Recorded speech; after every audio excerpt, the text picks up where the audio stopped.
ছাড় ছাড়, দেখেন ছাড়, দেখেন কি জোরে জোরে আমাদের প্রিয় নায়ক জনি সিং দা মিয়া খলিফা কাকিকে দিচ্ছে। দেখেন দেখেন, ওফ, এই পানু দেখতে অনেক ভালো লাগে স্যার। প্রতিদিন প্রাইভেটের ফাঁকে ফাঁকে এমন ভিডিও দেখাবেন স্যার, তাহলে আপনার তো আমরা করে দিব স্যার। রোহানও দেখেন কি মজা করে দেখতেছে স্যার। হ্যাঁ সাদমান, তুমি ঠিকই বলেছো। ওফ, আমার প্রিয় নায়ক জনি সিং দাদা তো মিয়া খলিফা ভাবিকে সেই দেয়া দিচ্ছে কি জোরে জোরে। উফ, দেখতে সেই লাগতেছে। তোমরা দুইজন আমারটা একটু করে দাও, তাহলে আমিও তোমাদের দুইজনটা করে দেবো। আর প্রতিদিনই তোমাদের প্রাইভেটের ফাঁকে ফাঁকে পানু দেখাবো। রোহান আসলে মজা। রোহান, তোমার কেমন লাগছে? রোহান, তুমি একটু বলো।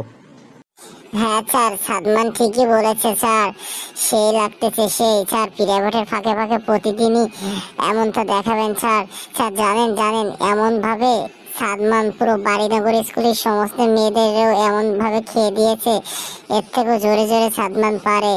স্যার আমিও কিন্তু খেতে চেয়েছিলাম কিন্তু খেতে পারিনি, সাদমান সবার খেয়ে দিয়েছে। আর আমি খাওয়া জিনিস পছন্দ করি না। স্যার আপনিও কি আমাদের বয়সে, আপনিও কি এমন সব মেয়েদের খাইছেন স্যার, একটু বলবেন? হ্যাঁ, তোমাদের বয়সে তো আমিও প্রায় 200-300 মেয়েকে খেয়ে দিয়েছিলাম। উফ, সাদমান যেমন সমস্ত মেয়েদের খায়, আমি ঠিক সেইভাবে তেমন মেয়েদের খেতাম। যদি ভিডিওটা ভালো লেগে থাকে তাহলে সাদমান আর রোহানের পোদ মারার ভিডিও খুব তাড়াতাড়ি নিয়ে আসতেছি। সবাই চ্যানেলটা সাবস্ক্রাইব করে দিন। আর ভিডিওটা ফানি ভাবে নিবেন, ভিডিওটা কেউ সিরিয়াসলি নিবেন না। এটা শুধু বিনোদনের জন্য বানানো হয়েছে, সবই কাল্পনিক, কিন্তু সাদমানের এই কাহিনীটা সত্য।